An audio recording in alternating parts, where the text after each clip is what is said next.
Hi friends, welcome to Abhi blogs.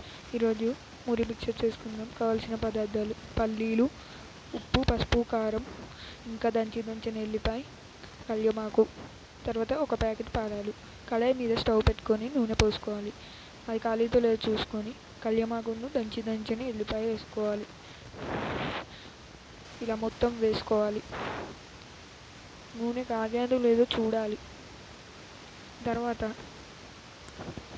ఒక గరిటె తీసుకోవాలి. ఇప్పుడు నేను చూపిస్తాను.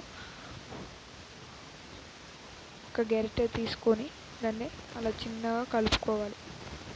ఇలా నేను చూపిస్తున్నట్టు కలుపుకోవాలి. ఒక 2 minutes వరకు ఇలా కలుపుకొని వాటిని మంచిగా గోలేదాకా కలుపుకోవాలి. తర్వాత పల్లీలు వేసుకొని ఒక 10 grams పల్లీలు.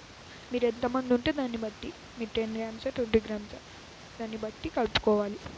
ఇలా మళ్ళీ 2 minutes పల్లీలు ఉడికేదాకా కలుపుకోవాలి.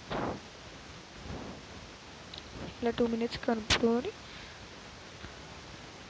తర్వాత ఉప్పు, పసుపు, కారం మనం కలిపి పెట్టుకున్నాం కదా, అవి వేసుకోవాలి. ఇలా మళ్ళీ 2 minutes వరకు వాటికి మొత్తం పట్టేలాగా కలుపుకోవాలి.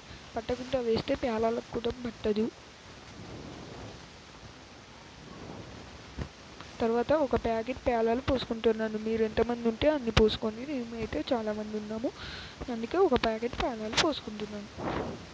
ఇలా పోసుకొని మళ్ళీ మీరు కడాయిని పట్టుకొని కలుపుకోవాలి, లేదంటే అంతా కింద పడుతుంది. కడాయిని పట్టుకొని కలుపుకోవాలి.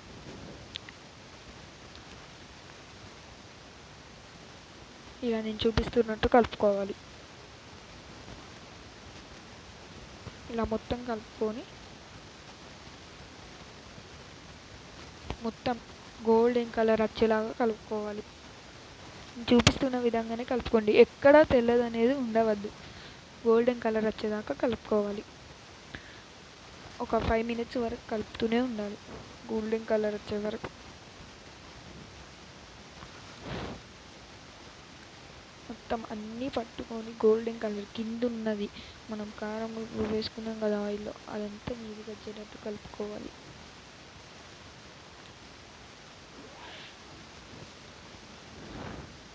నా పూరి మిక్చర్ మీకు నచ్చితే లైక్ చేసి సబ్స్క్రైబ్ చేసుకోండి. Thanks for watching.